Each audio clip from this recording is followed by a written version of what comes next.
What's going on, everybody? Welcome into an all-new episode of the Pack-A-Day Podcast. I'm your host, Andy Herman. You can follow me on Twitter at Andy Herman NFL. I am overjoyed to be joined by the one, the only Jim Nagy. He's the executive director of the Reese's Senior Bowl. 18 years as an NFL scout, including with your Green Bay Packers. Started as an intern with the Green Bay Packers in 1996. Jim, it is great to have you on. Thanks so much for taking the time. Yeah, Andy, great to be on, man. Yeah, I appreciate it a ton. I know how busy you are. Let me just ask you a couple things really simple before we jump into some of these or all of these like Packers picks from the Senior Bowl. First of all, executive director of the Reese's Senior Bowl. Just kind of tell our listeners really quick what that entails and what your responsibilities are. Shoot. I'll try to be as brief as possible. Basically, from a football perspective, I'm responsible for putting all those players on the field and getting them going in the draft process. So it's a year-round thing. We've got this year we had 11 former NFL scouts on our staff. It's a big responsibility, to bring the players the NFL wants to see. That's why they're a part of our process as well. Those guys in Green Bay, John, Eric, and Milt and Goody, those guys are great to us. Helping us out in our process. And so, yeah, I mean, obviously there's a lot more business related stuff as well. But on a football side, it's making sure we bring the best players we possibly can to Mobile every year. And let me kind of follow up that by asking, why is the Senior Bowl in your eyes so important to these players and so important to NFL evaluators? You can tell a lot of the teams seem to very much value a lot of these players that are attending the Senior Bowl. So in your eyes, why is that so important? Well, it's a few things, man. I think there's a lot of value in this week, and that's why this job has been easy for me in the sense of selling it, because I was coming down here for basically 25 years before I took this job, and I saw the value in it from a team's perspective. So, like, even if a guy's going to be a first round pick, which we had 10 of them this year, to be in front of Brian Gutekunst for a week, and Matt, like guys like LaFleur, I mean, that's big. These scouts are all on the road in the fall, putting in a lot of great work and talking to a lot of people at these schools. But, to me, it's a lot more impactful for these decision makers if they get to see them up close themselves and spend time with them. I mean, again, we're all just human, right? We're all trying to surround ourselves with people we're familiar with and get to know people. And that's what Senior Bowl week is all about. So even if you think you're a first round draft pick on the field talent wise, just the connections you can make down here with the NFL guys is huge. And then, if you're a mid-level play, like a MAC level player like Quinyon Mitchell this year from Toledo, and you're a great player in that league, but you need to prove yourself against better competition. That's a huge part of our game, all the way down to the small school guys. And the interview, it's not just the on-field reps going good on good. It's also, the interview stuff and all the interview time and the connections being made so early in the process. I mean, if you meet with a team down here in Mobile in late January, by the time you get to April, there's a lot more connection points, and being here is it's going to make your combine experience easier. It's going to make pro day easier, just because you're going to have so much more familiarity with the NFL people. Yeah, and any additional opportunity you get to showcase yourself is never a bad thing, especially in front of that many scouts and evaluators.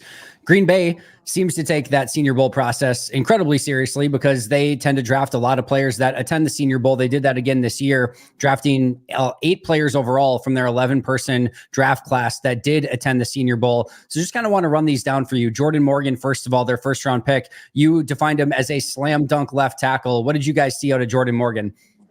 I mean, he was easy. For us, we're not drafting these players. We're trying to figure out if they're good enough to be in our game or not. And Jordan was pretty simple. I didn't have to spend a lot of time watching Jordan Morgan tape, but we've been watching him for a couple of years now, because he could have come out last year before he suffered that ACL. So we were ready to, pull the trigger last year. He got hurt right around the time we were sending invites out. So, no, he's been on the radar for a long time. I mean, you pop on the tape and it's pretty simple to watch this guy, bend his knees and move his feet and stay in front of people. Really just a high-end left. Like I said, he's a slam dunk left tackle athlete. Now the question is going to be, does he have long enough arms to survive out there?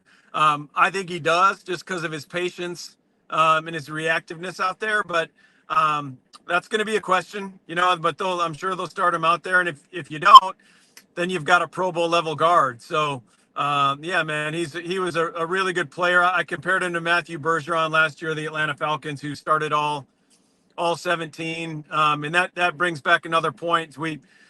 I saw there was a guy online pulled up a really cool stat that there's only been in the last 5 years, there've been 30 offensive linemen rookies that have started every game their rookie year, and we've had 21 of them. We've had 70% of those guys. So hopefully Jordan's the next. And I've made this point to Packer fans as well. I think another year removed from that ACL, you're gonna have a better player next year on the field than you saw this fall at Arizona. Yeah, I think that was one of the incredible things is just how quickly he was ready to go right away last year at Arizona and just kind of bounce back right away. And sometimes you see with those guys with the ACL, they have a fall off. And like you said, I think he's going to be better that second year removed, as most players are, but there wasn't really that massive fall off from him, which was super impressive as well. He's an impressive player, and I could see why you guys wanted to get him in there so quickly at the Senior Bowl and why Green Bay was so excited to take him in round one. Let's go to round two. Javon Bullard, you said long-term building block in the secondary. Tell me more about Bullard from your point of view. Yeah, Bullard was one of the juniors we got in the game this year. You know, the juniors, this was a first-year thing for us. We've been able to bring junior graduates in the past, but this was the first year where the NFL kind of opened up all the juniors to us, and Javon was one of the best ones we got. He's just, you can throw him and Evan Williams in the same category. As you know, sometimes I describe safeties like the best way to sum them up is they're just good football players, and both those guys fall into that bucket. They're, you know, Javon's really instinctive guy, good versus the run, good versus the pass. He sees it well. He's really fooled. He puts himself in good positions. He's got a good trigger to go make plays. And then I think, you know, so he helped himself with a really good week down here. He was voted DB of the week by his teammates down here, the receivers and the quarterbacks that voted on him. And then he went to the combine and ran high 4.4s. You know, I think that there was some doubt with some people in the league, like how fast he was going to be. And then when you run a 4.47, that kind of alleviates all that doubt. But he certainly plays fast enough. I just think there was some concern maybe he wouldn't time as fast as he plays, which to me isn't really important. But I think at the end of the day, all these teams want to see a good number from Indy up there on the 40 time. So yeah, man, he's a baller. He's gonna step right in. I don't want to speak for the Packers. This isn't coming from them. I just don't see a scenario where this guy's not ready to come in and start year one. Yeah, I agree with you. And I think the ability to potentially play there right next to Xavier McKinney is going to be so beneficial for him as well. And that, you know, potential tag team combo in the back end is going to be fun. And I know you've mentioned as well, potentially some slot versatility there, maybe Evan Williams kicking in the back. There's just going to be a ton of options that Jeff Hafley is going to have at his disposal. We'll come back to Marshon Lloyd in just a moment, but we'll just kind of sticking on the safety train here. Green Bay took two more safeties that also attended the Senior Bowl. Evan Williams, who I know you said teams were targeting right in that early fourth round period when the Packers traded up to get him, and then Katano Ladapo, who's maybe somebody who could be a potential dime linebacker. Your thoughts on those two safeties? Yeah, Evan's another guy that we have some background with. We were at the game. When he was at Fresno, they were on the road at USC, and we had a scout at that game where he got hurt. You know, and so then he goes back and transfers to Oregon, and again, he's just a good football player. It was all over the Fresno State tape too. No, it was nice to see him, you know, kind of ramp up in competition at Oregon, playing in the Pac-12 this year against some good quarterbacks, you know, that was tested there. But yeah, to me, he's a true free safety. You know, but he does have enough substance. He'll get down in the box and get dirty. He's not afraid. Like he likes to run alleys and shoot his shot and light people up when he can. But he just sees it really well from depth. And that showed up in the Senior Bowl game. He made a hell of a range play on the deep part of the field on a pick where he closed a ton of ground on a Joe Milton throw. So he's got ball skills back there. He's got instincts. He's got range. That's why I'm saying, like, if you get into some sub package stuff, you could roll Bullard up into the slot, play him in the nickel, and then, you know, bring Evan in the game and play him back there from depth and have a really cool players at both spots. So he gives them versatility, really mature kid, high football character guy. Coaches at Fresno and Oregon love this guy. When we invited him at Oregon, I mean, my phone lit up from like 3 or 4 coaches at Oregon fired up that we brought him. So, yeah. And again, really smart. That was, you know, one of the underrated things, you know, that GMs and front offices have to navigate is like knowing where other teams have players. So the fact that they were dialed into that because I trust me, I'd heard it from a lot of scouts from other teams that they liked Evan Williams in the fourth round, kind of early day 3. Credit the Packers for having that knowledge and moving up and being aggressive and going to get him. Yeah, I love that as well. And then Katano Ladapo, another safety in the 5th round. Your thoughts on him? Yeah, different package than the other two guys. I mean, this is a big, good-looking dude. I'm sure Packers fans watching this guy walk from Lambeau over to the practice field in his pads when camp starts. I mean, this is a really good-looking sucker. And he's more of a strong safety. He's not going to give you that position flexibility those other guys do. You know, I mean, this guy to me is a strong safety. But I've brought it up before. I do think with his size, I mean, I would really be interested in what he would look like as a dime linebacker, covering tight ends. You know, I think you're dealing with a better baseline athlete with Oladapo than you would be most true off the ball linebackers. So we'll see. I mean, I don't know. Again, that's not coming from the Packers. That's kind of what I see when I see the player. But yeah, he's going to be an immediate factor on special teams. I mean, he will run and hit. He's physical. He's built to be physical. I mean, his body is built to be a physical player. So that's what he's going to bring, man. And you know, to me, if you get anything beyond special teams, it's gravy in the 5th round. And I think we know he's going to be that. He's going to be a good player on 4th down. Yeah, I think so too. And I agree with you. I think some of his ability to cover tight ends is going to be something that he has the ability to do, especially maybe in a dime or nickel linebacker position. And they've done that some in the past. Raven Green, Tariq Carpenter, and Josh Jones, they've tried that with kind of playing safeties at linebacker. So we'll see maybe if Oladapo gets that opportunity in Green Bay as well. Let's go back to the offensive side of the ball. Marshon Lloyd, I know you labeled him as the best running back in the draft. Really fun, explosive player. Your thoughts on Lloyd? Yeah, that was my opinion, and that has nothing to do with him being in the Senior Bowl and being our top running back drafted on. Like it really doesn't. He was a really fun study, man. Going back to really early in the year. Now it wasn't great competition. It was Reno, it was Nevada, and a couple other smaller school games. But he made some. I need to edit myself here, and he made some holy cow cuts. And again, it doesn't matter who you're playing against when you see a guy cut like that. I mean, he's got unbelievable lateral burst and vertical burst. I mean, you can see this guy get through the hole, but when he gets in the hole and he has to transition laterally, I mean, it is impressive. It makes you rewind the tape for sure. And then he's really dangerous in space. You know, I mean, there was some clips. I think I posted a thread of this early in the fall on Twitter, but they ran him up the seam, and his ability to track the ball down the field, especially from the seam. I mean, it was almost like a straight over the shoulder track. Not so much, we see, guys flare out of the backfield and swing it to him. But this was more like right down the seam, like straight over the shoulder. It was, for a running back, really impressive stuff. It's hard to find guys that can do that. And then when he gets in space, he's super dangerous. So I've read some of the comments. I've seen some of the comments coming out of rookie minicamp.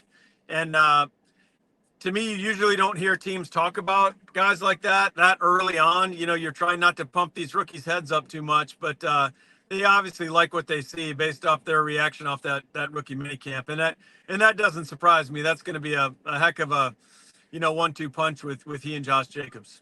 I was there at rookie mini camps for the 2 days that were open to the media, and it doesn't take long to recognize what he's capable of, and seeing some of that explosive ability, really, compact build too. He's not a small back. Usually you get some of those guys that are super speedy and maybe they're a little bit more lean. He's got great size, just a really fun blend. And I think he's going to fit in very well with that offense. You mentioned too, that over the shoulder, in 2022, he's got they're in pony personnel, and there's a play action fake on the other side. He goes right up on kind of like a wheel route, and again, catches it right over the shoulder. That might be the one you're talking about, but just that ability is really, really fun. And I think Matt LaFleur is going to find ways to use him as a mismatch piece as well, which is super exciting with he and Jacobs potentially on the field at the same time. Let's stick on the offensive side. Travis Glover. He was a late addition, if I remember correctly, to the Senior Bowl week, but he came in and acquitted himself well. What did you see out of Glover? Yeah, we were lucky to get him. He was our only in-week addition this year. We kind of padded our numbers this year to get through game week. We've had some roster attrition the last couple of years with guys opting out of playing in the game, that's a whole nother conversation. But no, we were lucky that Glove was on the street, man. I thought he would have been at another All-Star game. He had a really good Hula Bowl week, and You want to say he's a raw player. I was a little worried about him coming in and just getting with the speed of things. We threw him in there Wednesday practice and Thursday practice, and he was really good, man. I mean, he looked like he belonged, and he's super long. Now you've had a chance to see him. He's a big, good looking sucker. He's played on the left side, so I think he's going to be able to do that. I think he's probably a better fit on the right side as a pro. But you took him in the 6th round, if I believe, and that if you could get a swing tackle in the 6th round, most teams usually start targeting that guy in the 4th round. If you could get him in the 6th round, that's incredible value. And I think Glove's best football is still ahead of him. I just think it was really cool to see a guy that had come from the Hula Bowl and then shows up in Mobile against some really good pass rushers. I mean, the guys that were top 50, top 75 draft picks, and he didn't blink, man. So which tells me like there's some innate confidence to this kid that you need to play tackle at that level. And he's got it. So that's a pretty cool thing. Yeah, you love to see the competitive juice there. And like you said, swing tackle, late 6th round. They've had some, opportunities too. A guy like Yash Nyman, who wasn't even drafted as a UDFA, that they develop into that role. So hopefully Travis Glover can kind of follow that path line in Green Bay. Let's talk about Michael Pratt, quarterback. You said the biggest surprise fall in the entire draft. Some teams had 3rd, 4th round grades on him. First of all, your thoughts, and then maybe why, he potentially fell to that 7th round. Well, I'll start with your last question. I don't know. I got to start making some calls and figuring that out. And I try to do that. We try to do our homework on the back end and figure out why some guys we invited didn't get drafted. And again, sometimes it's like most of the time it's combine testing, which knocks them out of the draft. They don't test as well as people want them to. They're good football players, or they wouldn't have been invited to our game. But and sometimes it's some mental stuff we don't know about. Sometimes it's injury stuff we don't know about. So I'll have to figure it out with Pratt. But, just going through the fall, and again, it's a really collaborative process with us and teams, and there's a lot of grade sharing going on, and teams are really open with us. Like, I was shocked he got out of the 4th round. I really was. Like, to me, he and Rattler were the 2 guys in this class that I thought, beyond the first 6 that went in the top 12, I thought Pratt and Rattler were the 2 guys that have a chance to be starters in the league. So, yeah, man, he elevated that Tulane program. I've seen him play a bunch. I was at the first game of the year. I think he was 14 of 15 for 300 and something, 4 touchdowns, no picks against South Alabama, a 10-win South Alabama football team coming off the year before. So that was really a big game. I thought it was the best group of 5 game of the year on the schedule going into last year. So, and then just spending time around Michael. I mean, he's got leadership ability. He's got presence. I mean, you'll see that when you get around him. He's got some charisma to him. So, I just love guys that raise the program, and he certainly lifted that Tulane program to heights that they hadn't been at in program history, beating Caleb Williams in the Cotton Bowl 2 years ago. So, yeah, man. I mean, I think we'll see what happens and how it all shakes out. But obviously, Jordan Love is the long-term answer there. I think at minimum, Michael Pratt has a chance to be one of those backups that if Jordan goes down for, a 4-game stretch in the middle of the year, you can win 2 or 3 games with him, no problem. So in the 7th round, it was a shocker. It was certainly the shock of the draft for me. Yeah, I just did a deep dive on him, and I'm so glad that you brought up that South Alabama game in week 1, or his first game last year. That was such a fun game to watch. He was just on fire. Fundamentals, technique, touch on the pass. It was just a beautiful, beautiful performance. And that was one of the first games I watched, and I'm like, this is a 7th rounder. And then obviously not every other game played exactly like that one, but that was an incredible game to watch and a really, really fun tape from him. Let's wrap things up here from the draft standpoint with Kaylin King. I know in 2022, you mentioned he had, day 2 tape, falls all the way to the very, very end of the 7th round, partially due to combine testing, his 2023 tape not being quite as well. But your thoughts on Kaylin King? Yeah, I think it's all going to come down to confidence with Kaylin. I think he's got it in his body. We saw that in 2022. He was playing opposite Joey Porter, so teams went after him that year. And I think he was able to build confidence early in the year, making plays. And it just kind of, that's you got to be confident to play in that league at every position. But to me, quarterback and corner, it's critical. It's essential. And he had it. He had it that sophomore year. And then this year they kind of went away from him, so he wasn't getting tested as much. And he didn't look like the same guy. right? And then so I think they need to rebuild that, if you will. But the physical talent is there. And we saw Jaden Reed. I saw Jaden Reed put out a tweet on draft night, like, this guy's not a 7th rounder, something to that effect, and he played against him. I mean, players know players better than anybody. So if Jaden Reed was covered by this guy 2 years ago and he struggled with him, or thought he was a good player, that should tell Packers fans something. So who knows? I mean, he was a great guy down here behind the scenes during the Senior Bowl, high character guy, competed really hard throughout the week. And I just hope this coaching staff up there can push the right buttons and get his head in the right place going into camp. And if they do, to me, you at minimum have a 3rd or 4th corner based off his ability, maybe a number 2 corner. And again, in the 7th round, that could end up looking like a steal 3 years down the road. So we'll see. But I put this one a lot on the Packers coaching staff to see if they can get that out of them. Yeah, I'm excited about that. I just actually watched that tape and posted a couple of those clips of Jaden Reed versus Kaylin King yesterday. King got him on one easily, broke up a pass. Reed got him on one, and then there's another where maybe there's a little pass interference. I know Jaden Reed wanted it. I don't think Kaylin King did. No pass interference on the play, but it was a very, very fun matchup between those two. They were going back and forth, and it's just really fun tape to watch. Just really quick, couple last ones before we get you out of here. I know Edgerrin Cooper, Tyron Hopper, and Jacob Monk were not at the Senior Bowl, but I know you watch a lot of these guys. Any quick thoughts on any of those 3 draft picks for Green Bay? Yeah, we love Cooper, man. It's a bummer we couldn't get him. His agent, said he was injured, so that's what it was. And we don't bring injured guys to the Senior Bowl. So I thought he played like a mid-round pick the first month of the year, and then something clicked. I heard I was watching a game on a Saturday. It was one of the rare Saturdays I was home, and I heard the TV staff crediting DJ Durkin, their defensive coordinator who's now at Auburn, about, they had to sit down. I don't know, some come to Jesus talk or something, but I mean, he cut it loose from that point on the rest of the year, and you saw a different football player playing with a lot more urgency and recklessness, and the closing speed is absolutely real with this dude. He's got a high ceiling. So we loved Edgerrin Cooper. Would have loved to have him here. Monk was a guy that, again, really good football player. To me, he's a center, more center than guard, really high intangibles guy. Coach Cutcliffe, who recruited him there to Duke.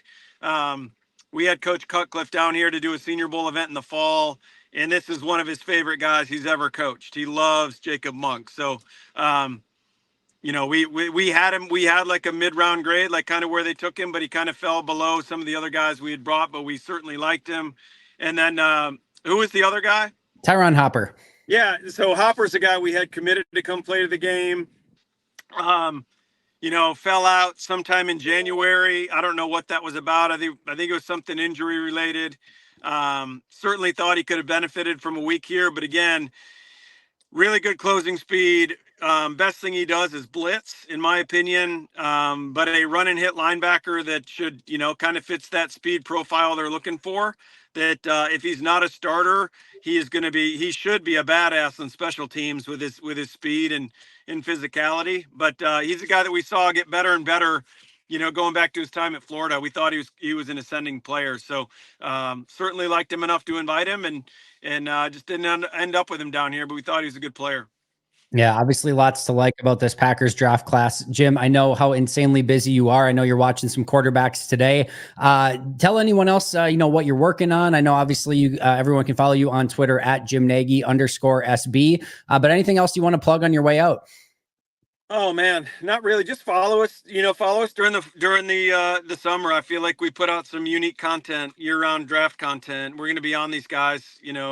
I got to start watching the tape first, but our crew has them graded. I got to start watching them so I know what I'm talking about when I post stuff. But and then we'll do our small school Saturday stuff, which we've done the last 5 years, which has been really popular, kind of targeting some of the sub FBS players.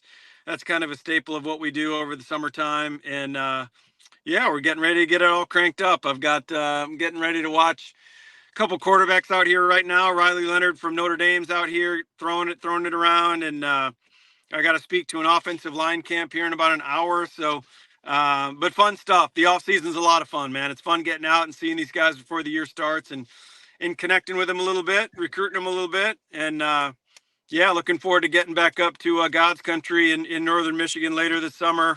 Kind of very similar to Door County is where I grew up over in Michigan in the Pinky of Michigan. So can't wait to get back up there. Well, you enjoy that. I'm not going to take any more of your time. I know you got some quarterbacks to watch and some all of that stuff that you're doing out there with the offensive line group as well. So enjoy the heck out of that. Congratulations on all the success with the Senior Bowl and all the amazing work that you're doing. Go follow him at Jim Nagy _SB. That's going to do it for us today. But until next time, and as always, go Pack Go.